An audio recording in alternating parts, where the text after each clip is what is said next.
welcome to episode 62. This week on the show, the storyline location inside Star Wars Galaxy's Edge is revealed, some new creatures coming to the new land, changes to the Minnie Vans, improvements to the rider switch feature, and a possible deterrent to the Fox deal. We also talk about which audio animatronics from attractions we would love to meet in person in the parks. Stay tuned.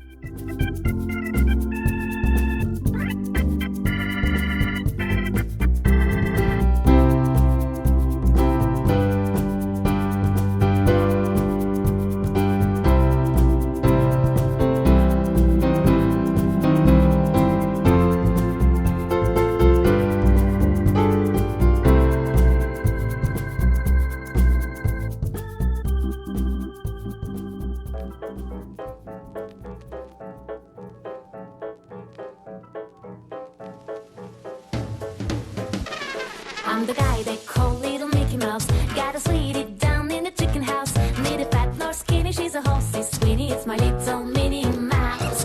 When it's feeding time for the animals and they howl and growl like the cannibals, I just turn my heel to the hen house still, and you hear me sing this song. Oh, the old tomcat with his meow meow, all hound up with his wow wow wow. The cows and the mules, gosh, what a racket like an opera. So I have listened to the cuckoo cookies.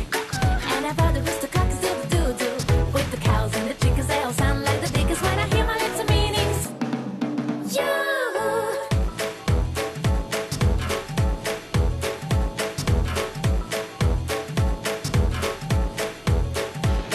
Oh, the bluebird down in the cherry tree, and the buzzy buzz of the bumblebee.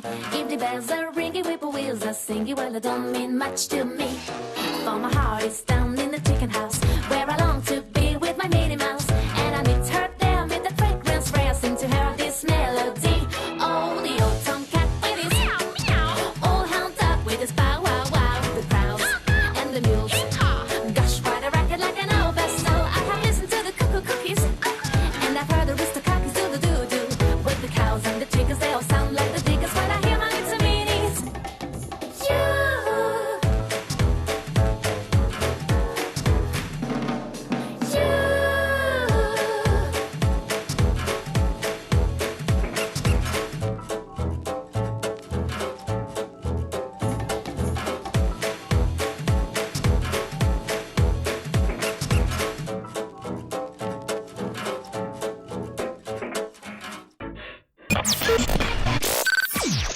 Broadcasting from the Dreamport. One Little Spark Podcast.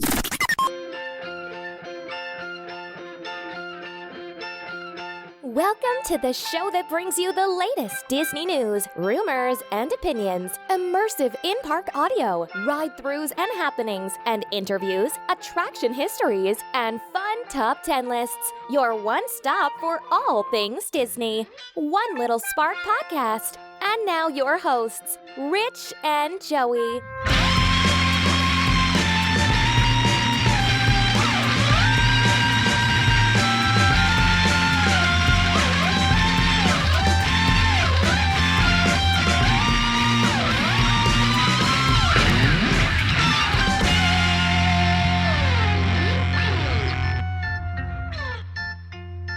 Welcome to the show, everyone. Rich here, and I'm joined, as always, by my good friend, Joey McGurr. How's it going, man? Hey, howdy. Hey, Rich. Doing great over here. How you doing, man? Awesome. I am amazing and incredible. Those are both wonderful things. This past week, I did have time to head over to Disney's Hollywood Studios, though, and I finally got my Donald magnet. I met up with a friend from Instagram, of all places. He has no other social media. He's been a huge fan of the show. And his name is Max. He messaged me like months ago, like, I love your show. And we hung out and we went to Hollywood and Vine, and it was awesome. It was really good food. Have you ever been to many of the restaurants at Hollywood Studios? Sadly, no. And there's so many that I hear so many great things about that I would love to check out. I just haven't had the time while I've been there. Yeah, Hollywood Studios has a bunch, and I'm always like, I don't like that park. I'm not going. But then whenever I do go and I eat somewhere new, I'm like, wow, like, it's almost worth coming here just for the food. Even the Baseline Tap House has some good snacks there and some good drinks. I've been to Mama Melrose, the sci-fi drive-in, and I heard so many other good things about everything else there. But yeah, that was good, and that was a fun day to hang out with a listener and a friend. So what did you do this week? Well, I went and saw Solo yesterday. How was it? You know, man, I have a strong opinion about these things, and I don't know if they're an unpopular opinion, but it seems like so many people are just itching to tear apart these Star Wars films and tell everybody that we have Star Wars fatigue. And, you know, they put these numbers out that talk about how underperforming Solo did, but it's 130 million or something, you know, opening weekend. I mean, it's not that bad. Yeah, they're spending a lot of money making these things, and yes, they have very high expectations, and, you know, you stick Star Wars on it, so you think that it's going to do just so well. But, you know, and I actually really enjoyed the movie. I've been an unabashed Star Wars fan since I was 2 years old. I saw Star Wars in the theater at 2 years old. I don't remember it, but I remember getting it on VHS, and I remember going to see Empire Strikes Back in the theater when I was 5. I remember standing in line to see Empire Strikes Back with that anticipation, and I remember thinking about, I'd love to know what's going on with these characters' backstories, and I would love to see what's happening, you know, how they became who they were. I remember, you know, as a child, you know, we didn't have TVs in the car like the kids today. They sit there and they watch Despicable Me 3 for the 30th time as we drive around town. You know, when I was a kid, you know, we stared out the window and we used our imagination whenever we drive places, and my imagination oftentimes took me to the world of Star Wars, wanting to see more. And now as an adult, I'm so excited because Disney's making a movie every year, and I get to see not only into the future of what's happening with the saga, but I get to see a little bit of, you know, something I dreamt about and wondered about and contemplated. And knowing Han Solo's backstory, you know, yeah, maybe it wasn't what I imagined as a kid, but it's not my job to make these movies. It's my job to be entertained by them. And it hits all of the, you know, buttons. It's got enough action. It's got a lot of intrigue. It's got interesting characters. I love seeing how Han Solo and Chewbacca met, right? I mean, ever since I was a small kid, my friends and I would discuss this, and they would say Han Solo saved his life, and so there's this life debt that Chewie owes him, and that's why he stays with him. And I don't know. Have you seen the movie, Rich? No. I mean, and a lot of people I know went in with low expectations and said it was higher. Yeah, I went in with low expectations because I've learned to train myself to go in with low expectations to avoid the spoilers. And I got to say, I really enjoyed this movie. So go in with low expectations and come out satisfied having enjoyed this movie. It's a full 2 hours. It's very entertaining. It's got a great villain. It's got a couple of nice twists, a few callbacks to some things that you already know of from Star Wars, a few new things you never knew before. And it's just go in and have fun. Don't try to read too much into it. Don't worry about, you know, Woody Harrelson, you know, giving his best Oscar-worthy performance. You know, that's not there. You're not there for that, right? You're just there to kind of let them tell you the story as best they can. And I think Ron Howard did a great job directing the film. I had one person, a nephew of mine, who's really into movies. We were talking on Saturday of last week at a birthday party, and he said that. You know, he said he felt like he could tell it was directed by two directors. But, you know, once you get into the editing room, it's really not the director's movie anymore. I don't know if I could tell if it was directed by two directors. I honestly don't think it felt like that to me. But I really enjoyed the movie. I'm not entirely sure. I'm looking forward to seeing it again. So much happens, and it's, you know, it's a little tiring at times because so much is going on. But I'm pretty sure, I'm going to want to watch it again as soon as it comes out on video or on demand or whatever. I just rewatched The Last Jedi the other day and enjoyed it a lot more the second time than I did seeing it in the theater back in December. So I know I'm going to probably even enjoy this that much more the next time I see it, when I either see it in the theater or watch it at home. Nice. I am planning to go sometime this week, and I think I'll try to catch it. And I see what you mean, because when I saw The Avengers and I saw Deadpool 2 recently, I know it's not really directly related, but there's a lot that happened, and it was almost like you're saying tiring to watch. But I had one question, and a lot of people were mentioning how it was a miscast. Now, what do you think about that? Do you think they picked the right performer? Yeah, there's a lot of chatter around the actor who played Han Solo, Aldrich Cunningham or whatever his name is. Yeah. No, I know that's not it. It's it slipped my mind, but yeah, a lot of people think that he's been miscast. A lot of people, have their opinion about who should have played the part. I enjoyed him as Han Solo. He doesn't do a straight Harrison Ford impersonation, although there was actually one scene where you don't see his mouth. His back is to the camera, and he says something, and it almost sounds like they got Harrison Ford to read that line, because it really, I mean, I know they worked hard to try and get him to be as close to our, pictured imagination of what Han Solo is, but Han Solo is a kid, or Han Solo is a young adult, and it's a different time. It's a different movie. This is not the kind of movie you watch before you watch Star Wars Episode 4, right? This is the kind of movie you watch after you've watched every other stinking Star Wars movie ever made, and you go, okay, this was a movie made in 2018 for a different time, for a different audience, and you don't worry about that. A funny side story, and I apologize for going off on a tangent. We saw 2 movies. We went and saw a documentary on pandas because I had my daughter and my 9-year-old niece with us, and then we went and saw Solo.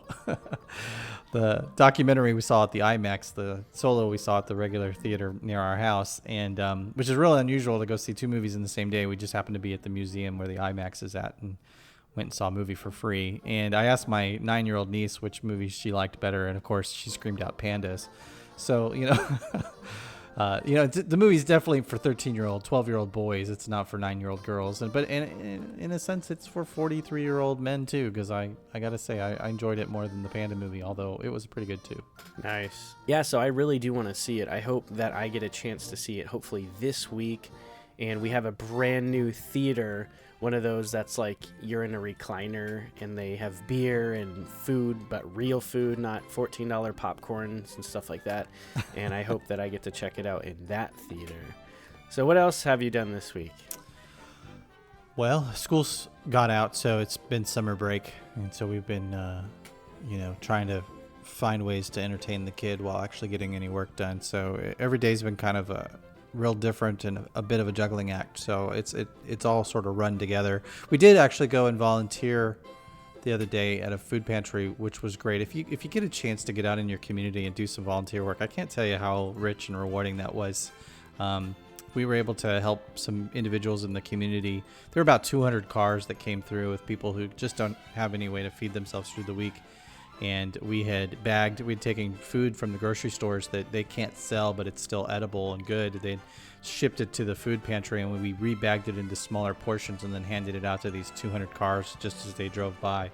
And we had a few folks walk through that didn't even have vehicles. So that was nice and kind of fun to do. We did it with the kids as well, so it was nice to have them come out and get to participate in that. So with summer here, we're just trying to find ways to fill our time, but we're also trying to be a little bit more sensitive to doing some things in the community instead of just hanging out at the pool every day. Yeah, this past holiday season, I actually did some volunteering at a food pantry, and it was tiring. I'll say that. It was tiring, but it was also rewarding. There was so much food that came through there that was about 2 hours away from here. And I didn't mind it. It was a good time, and I see what you mean. There is a sense of you leave there and you're like, you just feel better about yourself. So anything else about the new addition to your family? No news on that yet, but we know that she's going to be here in August, and so we're looking forward to that. And we're at some point we're going to be doing a Skype call with her mother and father in China. And we'll need a translator for that, so that's going to be interesting. I know it's not Skype, but I can't remember what service they use, but it's we're going to do a video call with her real mom and dad to kind of meet them and have them ask questions and whatnot. So we're looking forward to that, and I've been using the Duolingo app to learn Chinese, or really Mandarin. It doesn't call it that in the app, it calls it Chinese, which is weird because there's kind of 2 languages over there, but that's been really challenging, Rich. I gotta tell you, that's pretty tough. If you ever want to pick up something incredibly challenging, start teaching yourself Mandarin and see if you don't quit within 2 or 3 days. Because I think I'm on day 13 now, and it's just kicking my butt. I gave up whenever you said, if I want to try something difficult. I'm like, nah. That's cool though. I always, you said it's not Skype. I picture like a knockoff. It's like SKIPE or something. They're like, it's our version. It's fine. Escapee. Well, sadly, another thing that happened in between the two episodes was my daughter is gone for the summer with her mom. It's not sad for her. It's a bummer for me because, I love her. So that's laughing.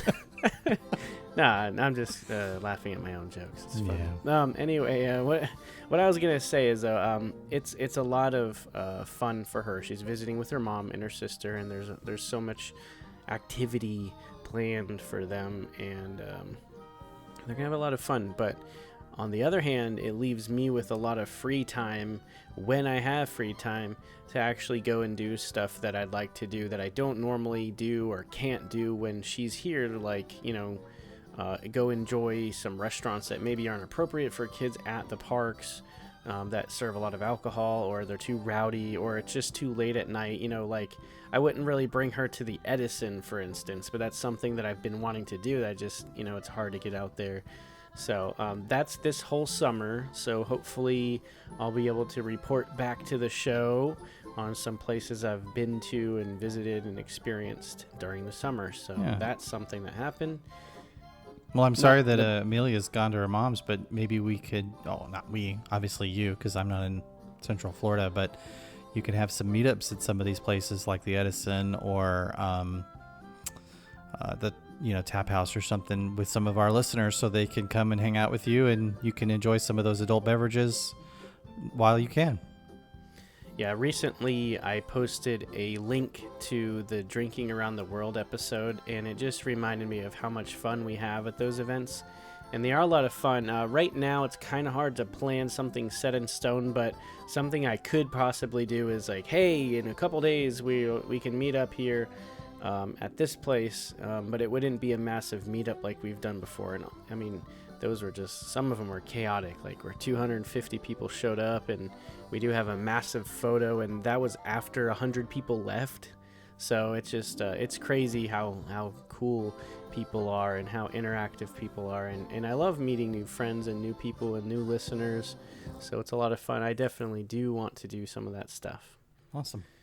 So we have a lot of news to get to and a fun episode that we've been wanting to get to for quite a while. So let's get to the news, Joey. Sounds great. And now, the latest news. Extra! This week in the news, for you massive Star Wars fans, recently at the Galactic Nights event at Disney's Hollywood Studios, it was revealed that the name of the village that we'll be visiting when Star Wars Galaxy's Edge opens in 2019 will be called Black Spire Outpost. The largest settlement on the planet Batuu, Black Spire Outpost is an infamous stop for traders, adventurers, and smugglers traveling around the Outer Rim and wild space. Off the beaten path, this outpost has become a haven for the galaxy's most colorful and notorious characters. Widely known for the petrified remains of its once towering ancient trees, the spires now stand guard across the river valleys and plains and have long captured the imagination of travelers to this planet. To the first settlers, these petrified spires became more than just landmarks. They became the heart of the outpost itself.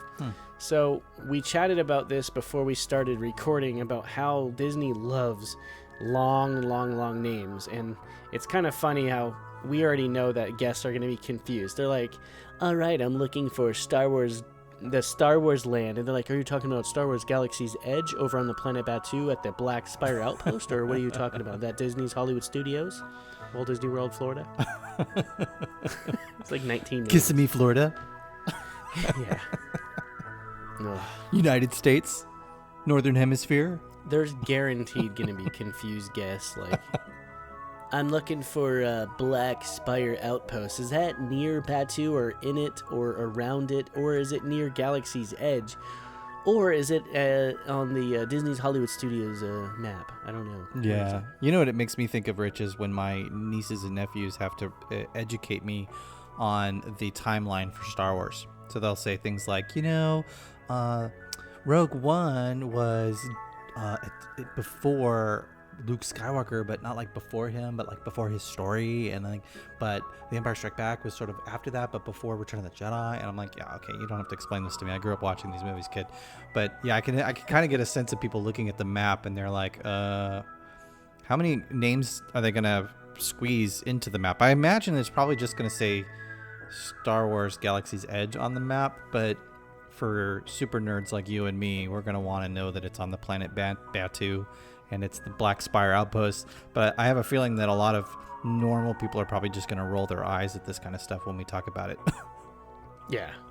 So whatever. That's kind of cool though that they're at least immersing the story with the land and all that. So another cool thing was another announcement at the same event that was that creatures from the film franchise will be coming to life, and one that I found to be incredible if this does in fact come true. It's called the Tuka Cat, which is a tiny cat-like creature that first made its appearance in the Clone Wars series and most recently in the Star Wars Rebels series. Now, what this will be, Joey, is a walking, breathing creature that Imagineers are currently working on and that will roam the land. There's a photo online. It looks really cute and small, and I don't know how they're going to pull this off unless it's maybe sitting in something.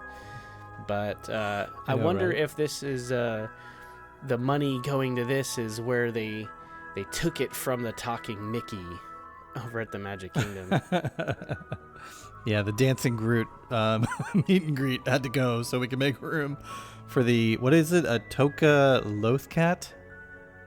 The Tuka Cat, I believe is how. Okay, that's I believe is how it's pronounced. Tuka Lothcat. Mm-hmm. Yeah, I don't watch any of the animated series. I'm gonna have to probably go back and check those things out. Yeah. Now, is it small? Is it big? Is it like two cast members are gonna be in like a costume walking around where one cast member's head is in the other cast member's butt? No. It looked like something that would be remote controlled. It looked like the size of a bigger than a normal cat, at least in the photo. Interesting. So, whatever. And it says there that it'll be walking and breathing. That's kind of interesting. Thing is, I'm wondering how they're going to pull this off, because we did see, like, what was it, 6 or 9 months ago, we talked about that interactive Pascal. Remember that story? And we saw nothing of it. There was something at like a convention that they weren't allowed to take photos but only describe it, and we never saw anything again. So I wonder if that was like a test and they're putting all their efforts into this because this is better than Pascal. Yeah, that's interesting. No, I'll have to go Google that and see what that is and see if I can get excited about that. But I'm sure there's going to be, I mean, we've all seen the pictures. There's droids roaming the land and costume characters dressed up, playing parts. I assume those are going to interact with people staying at the hotel or the regular guests that are there that have some role to play. So yeah, it's going to be interesting. And having a cat meet and greet, I mean, I don't know if it's a meet and greet, it's just roaming the land, but yeah, I'd be curious to see how that's going to kind of pan out in the end. Yeah, so something that I think is kind of cool is it was about a year ago when we had our D23 coverage, right? Or was that closer to August? Yeah, no, that was last summer. It was July or August when that happened, yeah. So around now then is when we reported on the Minnie Vans. It was basically a little bit before the official reveal. So that is something that started as people were like, oh, that's cool. And then it was like massively popular. But over the course of the past year, Disney has been announcing when new resorts were added and more of them were gaining availability to guests. But when the service started, it was only available at a select few deluxe and deluxe villa resorts, but has since been expanded to all Walt Disney World resorts, service to Orlando International Airport, which we talked about a couple shows ago, for deluxe resort guests, and even to a few off-property resorts, which we also covered a little bit after that, I think a show or two later, including the Four Seasons Orlando. But as of a few days ago, the Minnie Van service is now available for all guests visiting, no matter if they're staying from what I gather, no matter if they're staying at the resort or not, they just kind of call one up or use the Lyft app. Interesting. So even as an annual pass holder, you could use this. Now, what would be a scenario where you might use a minivan, Rich? I would say if you're park hopping and you have a family with you, that'd probably be the best benefit because it's like, I think $20 a ride. It's 25 if I remember correctly from the last time I Okay, read, yeah. but the price might have gone up since I read that. Now, back when they had the bus service, that was good for the whole day, and it was something like $15, and I liked that. So having something that's a little bit more personal with a guest services cast member driving you from park to park directly, it's not that bad of a deal at all, especially when the van fits more than, I think it was 15 a person back then. So this is a better deal. You think so? I mean, if that's what you want to do, because, I mean, think about it. Well, and you could This take it is- to the resort. You don't have to necessarily take it just to the next park. Because when you use the bus service, it picked you up, remember, in the back lot and took you Yeah. to another Inside the resort. park. Whereas this, you could take it to Disney Springs if you wanted to. Right. So I think this is good for, for convenience. Also, if you don't really want to be smothered around a ton of other guests, some people don't like that. Like, they don't like taking the monorail or the buses or the ferry or whatever. I could see that because sometimes it's really Boy, if only inconvenient they'd that give you us like to- options, you know? Yeah, If I just had maybe like a Skyliner or something. I mean, I don't know. Maybe something else that would get me around. Yeah, get on that, Disney. Oh, wait. If only I had a minivan that could pick me up and take me from one point to another. It cost me... Now, is it $25 for the ride or is it $25 per rider? I don't know. Because if it's probably per $25 a ride. ride, it's way cheaper than the bus and a lot more convenient because the bus was per rider, if I remember correctly. Right. If it's per rider, then I don't think it's worth it because that's like, $100 for a couple people in your family just to go to another park. That's not worth it. Yeah, no, I think it's just per ride. So yeah, if you're there with 5 or 6 folks, it's definitely the way to go about getting around, especially if you're going to go from Magic Kingdom to Animal Kingdom. I can't imagine there'd be any better way to do it. The next story is something that I kind of like, but I kind of hate at the same time, and I'll explain it as I read through. But as the times continue this is a story from the Dr. Disney website. It says, as the times continue to change and technology advances, this is going to bring about changes in the system. With that being said, Walt Disney World is about to upgrade their Rider Switch or Rider Swap service to make it entirely digital. At the moment, they basically give you a little fast pass looking ticket to come back at any time for the rest of the month. So what we used to do, this was something I loved doing back in the day. We would go and use my daughter and get a ton of fast passes. I'm talking like 20 of them. And we would come back the next time and just go ride to ride to ride to ride and get on over and over. And this is probably why they're making the change, Joey, because of people like me. Oh, yeah. So this was with the paper fast pass looking tickets, and they would say Rider Swap or whatever, Rider Switch. And but now it's going to be entirely digital, and it's actually going to alter things quite a bit. So as we've seen with My Disney Experience website and app, virtually everything has gone digital, from FastPass Plus reservations, the DAS system, which is for disabilities, and so much more. Now, the Rider Switch service is also going digital and will be doing so very soon. Along with a digital implementation, there will also be a few changes happening and altering the way the service works. These changes could also help cut down on any abuse of the system from people like me. Expected changes to the Rider Swap. It will be all digital. The entire participating party of 3 will need to be present to receive a Rider Switch, as all Magic Bands and park tickets will be scanned. Whether there is a limit or not remains to be seen. Okay, so normally you'd have to go to guest relations and say, all right, I need to be added to their DAS. And then they would scan your Magic Band, and then all of you would have to go to the attraction, and they would add it and then you'd come back in like 2 hours or however long the wait time is. And then you come back, and then you can get in the fast pass line. Another change is that rider switch passes will be valid for 1 hour return windows. And this time may change by the time it goes active, but it will still be for the day and not the month. Like how I was mentioning, you can use this paper ones for the rest of the month. So that definitely limits abuse, in my opinion. Another thing is, only one rider switch return time can be held at a time, so you can't gather a bunch up, which I don't think you could do with the DAS, but I know with the rider switches you can have like a handful of them and then just, come back. I know at some events I had leftover ones, and I would just give them to people as like, hey, I'm not going to Epcot later. If you want this, you can have it. And I would just give them like a test track one or something. The system will not allow cast members to distribute a second until the first has been used, canceled, or the time has passed.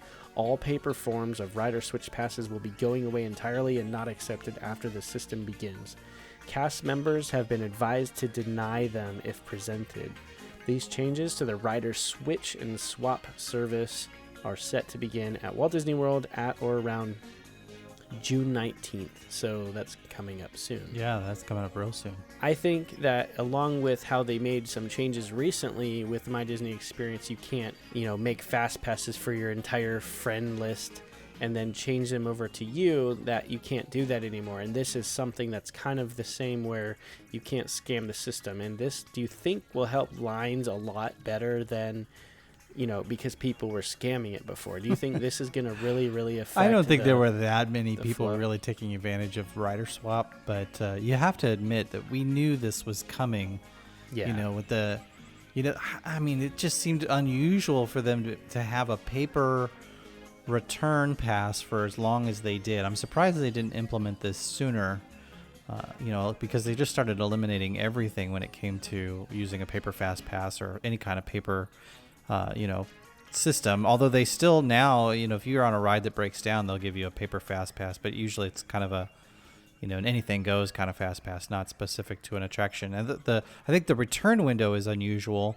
In the past when we've used it, I think this is how most people use rider swap.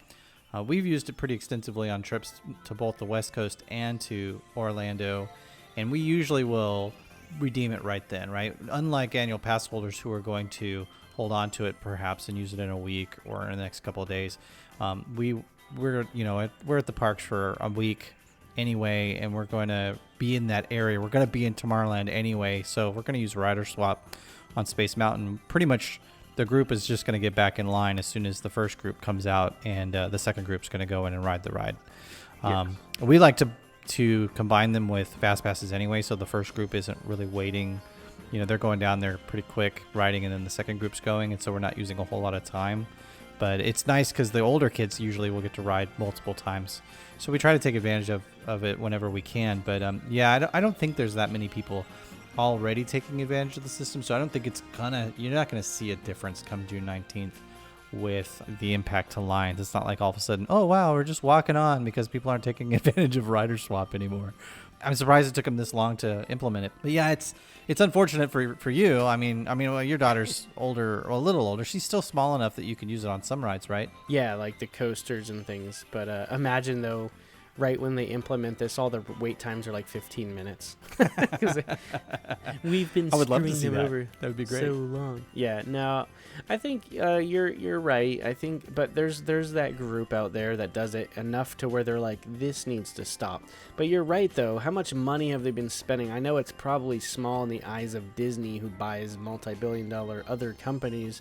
But they're printing these all day at all the parks and then handing them out just for them to be thrown out or reused or whatever. But I don't know. This is something they already have the tech for. Think about it. Whenever you have a fast pass and it breaks down, they give you that all access one that you can just ride almost every other attraction in the park whenever you want. Mm-hmm. It's already there. They already have the tech for this stuff. And it is weird that they're like, we're going to have magic bands in 2012, but not use this service for 6 years. I don't know why the Disney execs are British, but still. They're probably going to have, like when we were there the Winnie the Pooh ride broke down, and we were at the gate, ready to ride it, and they gave us paper fast passes that were kind of all inclusive. In the future, and probably in the very near future, the manager that handed us those paper passes will probably have some kind of electronic device that looks like a smartphone, but it's probably more like a tricorder or a scanner, and they'll hit our wristbands or our paper, or not a paper, but our Disney passes, and add an all-inclusive fast pass to our system to use it, with the open time, but probably with a deadline for that day, just to digitize all that stuff. Because, it does save them a little bit of money, and compounded over time, it can really add up. And the convenience of being able to track it, really what they want is to track the stuff. That's not so much about the cost of the paper stuff, it's the value in knowing our traffic, where we go to, what our activity is, because they're getting big data off this stuff, and they're not so dumb as to sit on that data and not do anything with it. They've got some guy over there as smart as Len Testa who's crunching all this data and figuring out traffic flows so they can. It's probably the reason we're getting a second coaster in Tomorrowland, because they're like, okay, we got to figure out a way to squeeze a bunch more bodies that we have over here into another attraction. Oh, well, let's put a Tron roller coaster over here. I'm sure it's affecting a lot of the decisions that are going on, including the Talking Mickey and the movie theater that got canceled. Or not movie theater, but regular theater. You know what I mean? We always hope that there's larger plans than just, we changed our mind. But, if the rumors are true with the theater, we have new monorails. So hopefully if, this little change equals another change somewhere else because of this. And you're right. They love data. And hopefully it'll improve the overall experience and flow, because that place is a nightmare, especially in the summer. With the crowds, and you're just like, God, you just look over the crowds and it's insane. So anything to help that, I agree with. So I am on board with it. Something else that I'm on board with, if it goes through, is something that we heard about at the end of last year, Joey. I know we wanted to talk about it for a while now, and it is the Disney and the Fox deal.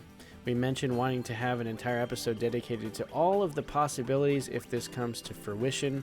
21st Century Fox could be making its final decision on the offer made by the Walt Disney Company on July 10th, which is about a month from now. In December, Disney offered stock worth $52.4 billion to buy Fox's television, film, and international assets. Previously, Comcast had made an offer in November to also purchase Fox with stock, and the equivalent was higher than that of Disney's offering at $64 billion. Disney's offer was agreed upon, though, but Comcast wasn't giving up easily. Comcast is now planning to offer an all-cash bid to acquire certain assets of the company. So the July 10th date could be changed, though, if Comcast approaches with a bid worth considering. I mean, what's that, an extra $12 billion? Nothing to them, I guess. Sure, chump change. In the announcement made by Fox, the counteroffer being made by Comcast was acknowledged. They're like, I see your offer. and stated that if it were to happen before the agreed upon date, the meeting would either be adjourned or postponed to allow reasonable time to make a full review of the offer before making their final decision between the two. If the shareholders vote in favor of Disney's bid, the chances of a 2019 final date is still looking good. Disney will acquire the 20th Century Fox Television Studio, 20th Century Fox Movie Studio, and FX Network. The remaining assets, namely Fox Broadcasting Company, Fox Sports, and Fox News, will form a new company. I know they specifically said they don't want all that stuff, but it's probably because of the views on things. Right. Disney will lease office space on the Fox lot for 7 years after the acquisition, as they transition employees and other assets to the Walt Disney lot. 7 years? 7 years. It's like, who picks this arbitrary number? It's like the 14-mile-an-hour speed limit. It's like, well, let's see, how long do you think we'll need to shore up some office space? Oh, I know, 7 years at least. They're like, oh, what do you guys think? Maybe 6 months? They're like, longer. A year? Longer. How long's the rapture supposed to... We're only going to really need it for about 7 years because we've read into the tea leaves, and we know that about the time we make this official then the tribulation will begin, and you'll have 3.5 good years. But then the remaining 3.5 years, not so good, but we'll look for some interior offices, nothing with a window, because we want to make sure that we've got a good buffer between us and the ensuing Holocaust that will come down on our heads. Anyway, sorry. Enough biblical. Disney's like, exactly. We are the lords of entertainment. The move should be a painless one for employees moving over and an existing one for the current employees. I like that, though. They're like, hey, Jim, you got to move offices, but not for 7 years. You're the last on the list. Your name is in the Z category. This merger will be a rebirth of focus for the company.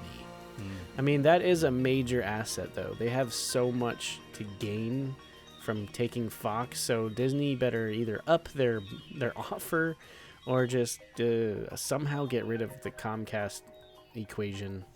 Because, if that happens, think about it. Who owns Universal? Comcast. Universal Studios would have a lot more. And what's kind of funny, too, is Disney owns Marvel. And they have Marvel Island over in Islands of Adventure in Orlando.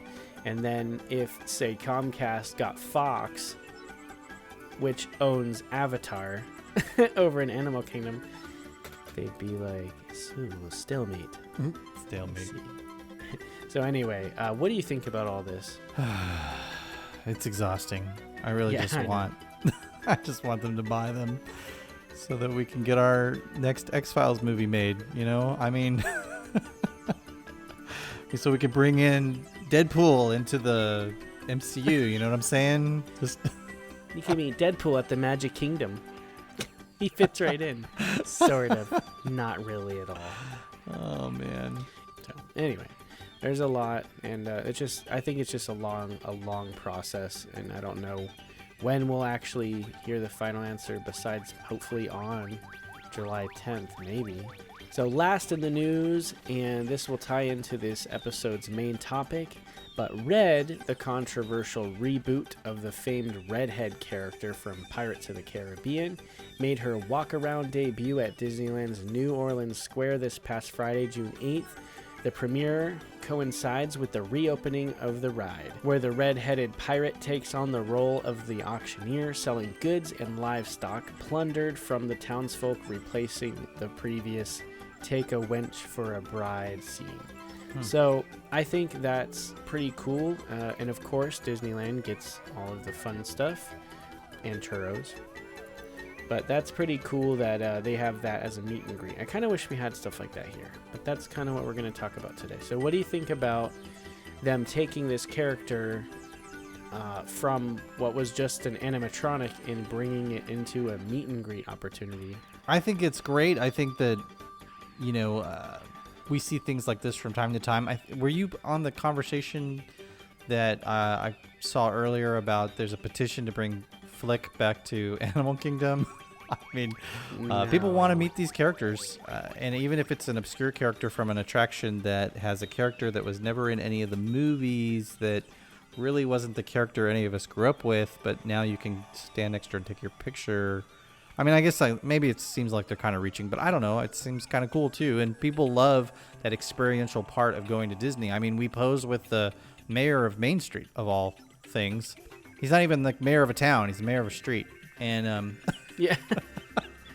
So, and we love it, right? We love that. Those are the things we talk about when we go home. Those experiential things like meeting Divine. When I saw Divine, I lost my stuff and I had 2 cameras, one in each hand, snapping pictures, and couldn't get enough of it. So yeah, I think people love that kind of stuff. So that brings us to the main topic, and we'll get to that right after this.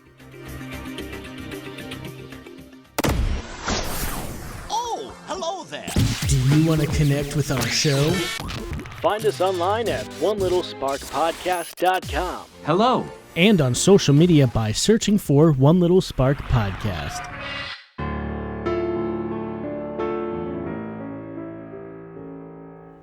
This is Kelly from Epic Disney Escape. I am here this week with a special guest, my mom. Hi. Hi. We're actually recording this on Mother's Day. And one of the reasons why I wanted to record with my mom is because she has a big Disney history, and I wanted to ask her a couple of questions. Go for it. All right. Well, the first question that I want to ask is, what is your first Disney memory that you have? Well, I was born in 56, so Disney had been open since 55. And when I was about 2, the Indian Village was still existed.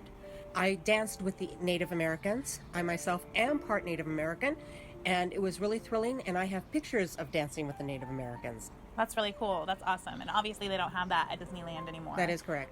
Walt had several disasters, if I can use that term lightly. The Dumbo Circus theme, of course, closed. We had a picnic area outside that was Disney Circus, and it closed also, which was really sad because people would actually come and just picnic. Because I don't think Walt expected to have the growth that happened. I think it was supposed to be more like Griffith Park in LA, and it was going to be pony rides and maybe a zoo kind of thing with Disney characters, but it just exploded.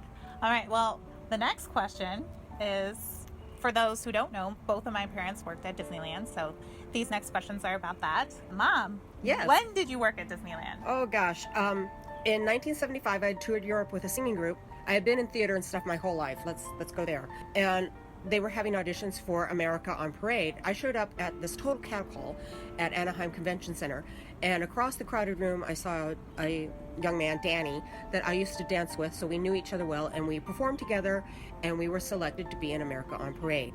I then personally chose to leave Disney in 1978, but the whole time I toured, I did park, I did presentations, I did parties, you name it, I did it. It was wonderful. It was, even somewhere in the midst of Pete's Dragon, there is me. Like in the movie? Yes. Oh, I did not know that. Yeah, Michael Jackson, all the people that you meet and everything. Yeah. All right. And so since my segment is mostly about being epic, what is the most epic thing that happened to you or that you did while you were working at Disneyland? I could name a whole bunch of names as far as movie stars, etc., etc., etc. But the most epic moment in my career that I always go back to is I was playing Pluto. Shh, don't tell anybody, but yeah, that's what I did. We were in Alaska, and we were at a hospital, and there was a little boy, and the surgeon came up to me and said, he's dying. And I said, okay, I can do this. And I put on the Pluto costume, and I went into his bed with his parents bawling their eyes out, and I played Pluto for this little boy who got a smile on his face, reached his hand out, touched Pluto's nose, and said, you're a good dog, and passed. It changed my life because I realized that even in death, Disney touches people, that their hearts love Disney so much. He loved Pluto. It was wonderful. I'm crying happy tears. My mom gets very emotional. I do. Specifically about Disney, though. So. Yes. True that. True. All right. Well, thank you so much for spending some time with us, Mom. Okay. Well, if you have any other questions, let me know. Okay. Love you all. All right. And if you're looking for more epic experiences or epic magic, check out Epic Disney Escape on Facebook and Instagram. Have a great day. Just as we had to learn to make our animated cartoons talk, we had to find a way to make these characters talk too. Now, to accomplish this, we created a new type of animation. So new that we had to invent a new name for it. Audio animatronics? Right, audio animatronics.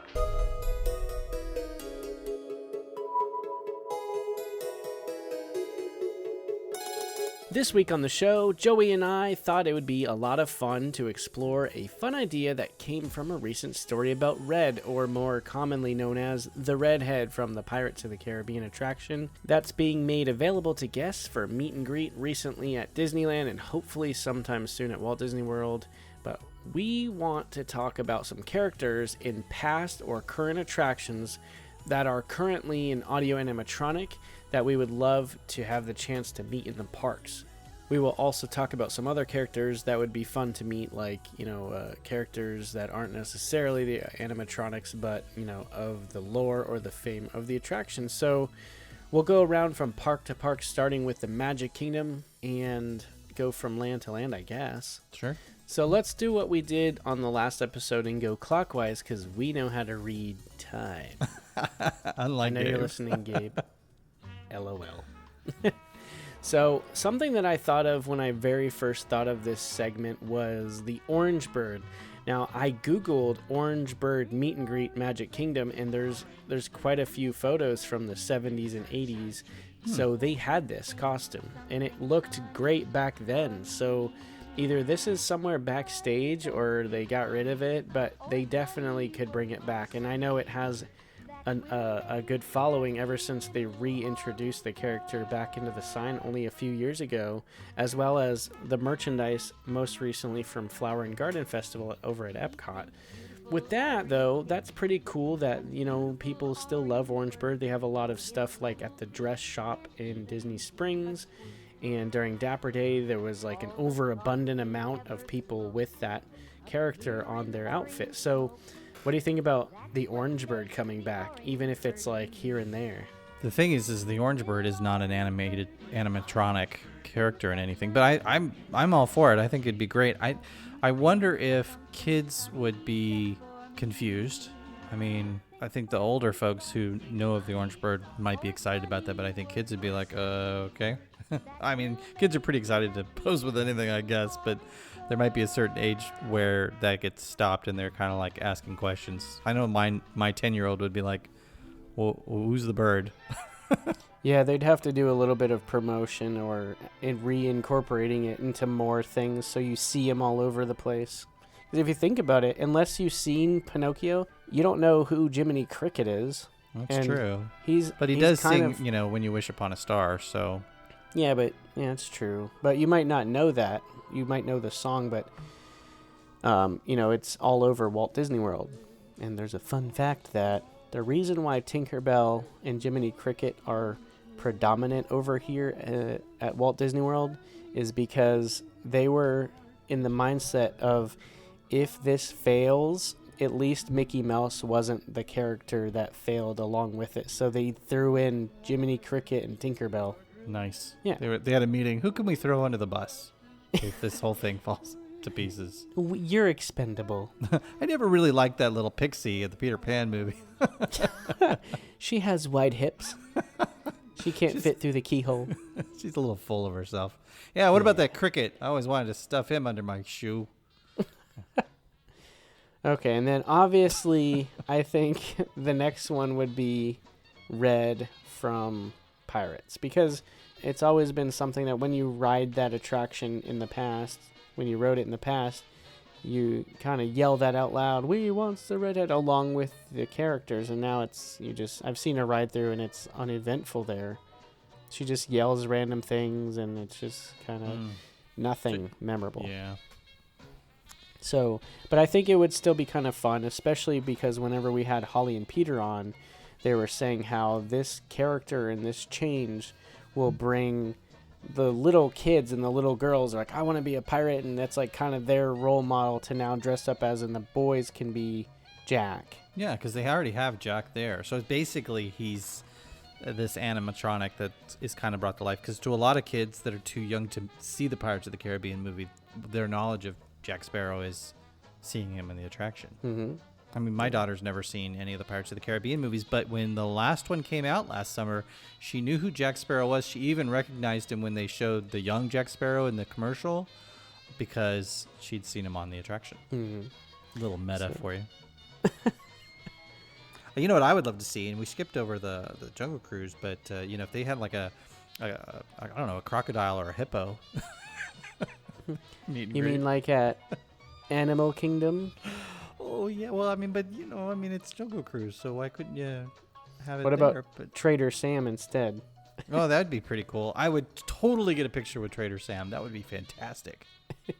He's just like standing there with his big old belly hanging out with his little old Jungle Cruise tarp skirt thing, and then has like a bunch of heads. Shrunken heads, and Yeah. That would be so cool. Yeah. I would want to be that character. Can I just go out there and stand around? Like, I'll get a tan, like one of those fake tans, and just stand there in my grass skirt. That would be so great. Yeah. So they already do have the Country Bears and the Splash Mountain characters, not really specifically for meet and greet, but they're part of the hoedown. Yeah, but they go out and dance around. Yeah, Brer Bear and the Country Bears are all there. I left them out because you can still get photos with them if they're quick on their way from doing the hoedown. So anyway, I didn't put them on my list, but the next one that I put would be the Hatbox Ghost that they have in Disneyland. We don't have the animatronic here, but I think it'd be kind of cool, maybe at least for the Halloween event, to have that as a meet and greet. Yeah, that or the bride would be cool also. Yeah, that'd be creepy. She's just standing there and glowing, and you can even have it in a room where, I don't know how the photos would turn out if they're all black light and all that, but it would be kind of cool. Yeah. I went through and thought about all of the characters in Fantasyland, and we actually have meet and greets for like pretty much all of them. So we have Alice for the teacups, we have Winnie the Pooh and Tigger, we have Peter Pan. Let's see, and then Belle. we have Belle. Belle. That's a whole attraction that's just a meet and greet.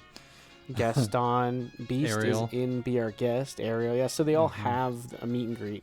So I skipped right through that and went over to Tomorrowland and thought that since, Pixar isn't going anywhere, it would be kind of cool to have the Monsters, Inc. characters like off in a corner, kind of how Buzz is just against a random wall over underneath one of the People Mover tracks.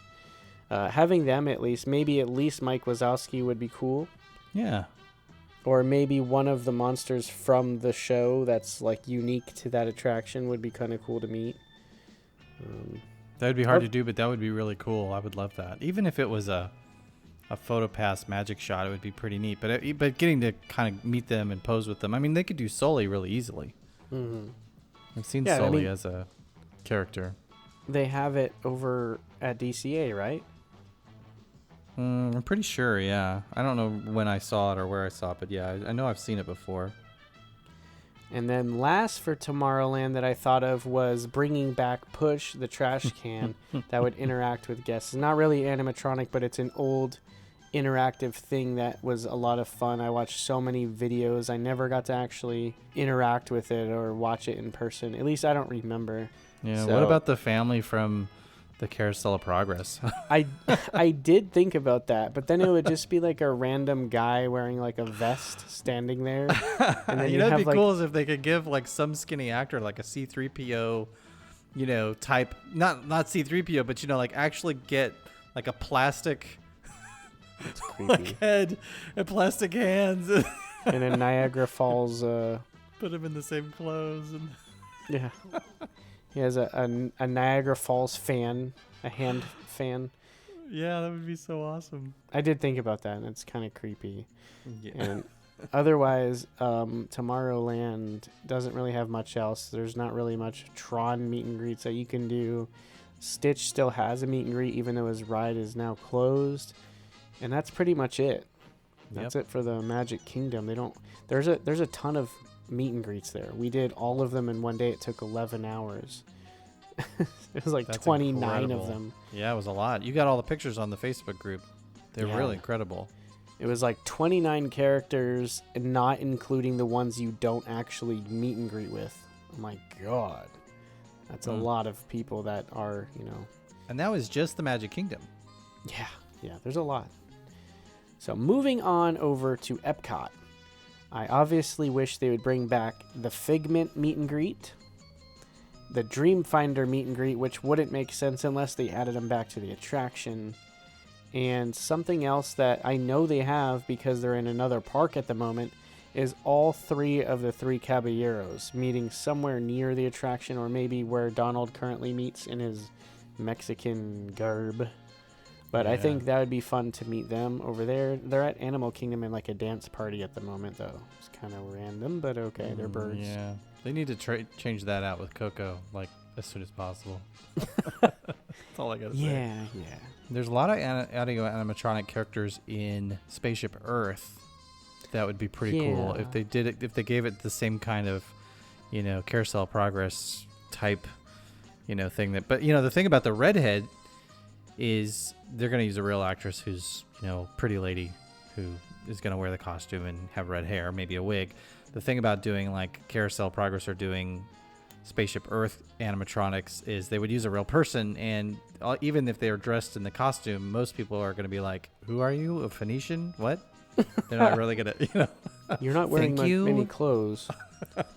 Or they can have the lady in the computer room with the big afro and like the tights.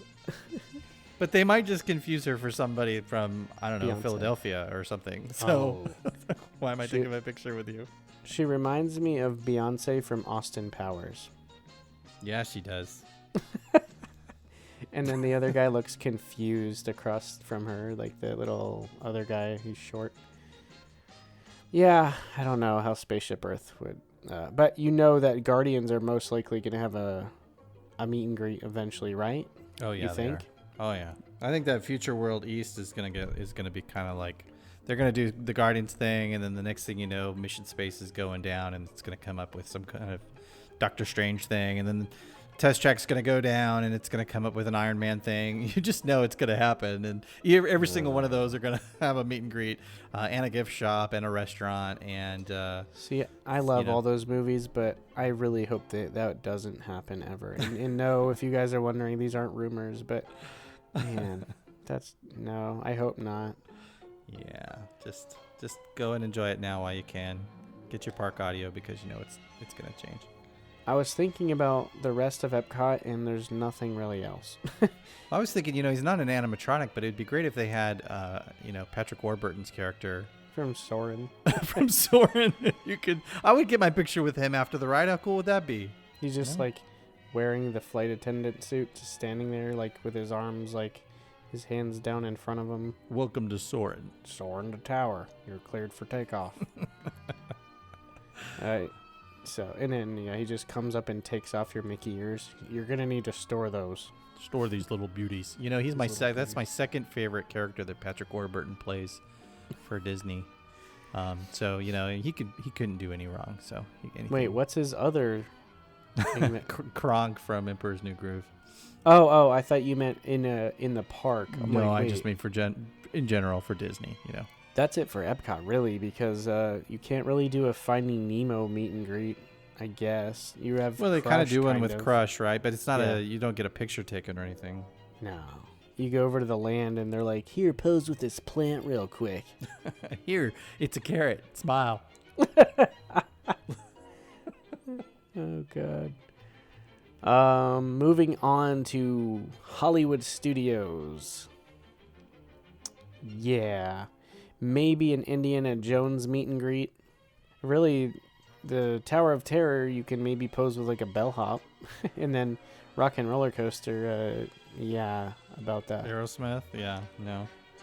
They have the Army Men over at Midway Mania. I don't know they if also have Buzz and Woody. Right, so... But there's not really any animatronics that I can think of that would be fun to meet. Besides that. And then something that I did think of about Hollywood Studios is the Muppets. They do have a show at Epcot every now and then with the mobile lab thing. And they have the one outside the Hall of Presidents at the Magic Kingdom. But something that I thought would be kind of cool is an idea that Jim Hill had would be where they heckle the people going into Star Wars Land, Galaxy's Edge. And that would be cool, but something interactive with the Muppets where you can interact with them, and maybe not necessarily a meet and greet, but something where you can interact with them and not just watch it as a show. Yeah, that would be cool. I'd love that. Yeah, and that's really all I can think about for like all the Star Wars meet and greet stuff is done to death. It's not like they're going to introduce a C-3PO meet and greet just because he pilots the Starspeeder 3000. Yeah, no, I don't think so. So, on to Animal Kingdom. There was one that I thought about, which we do have that guy in that mecha suit.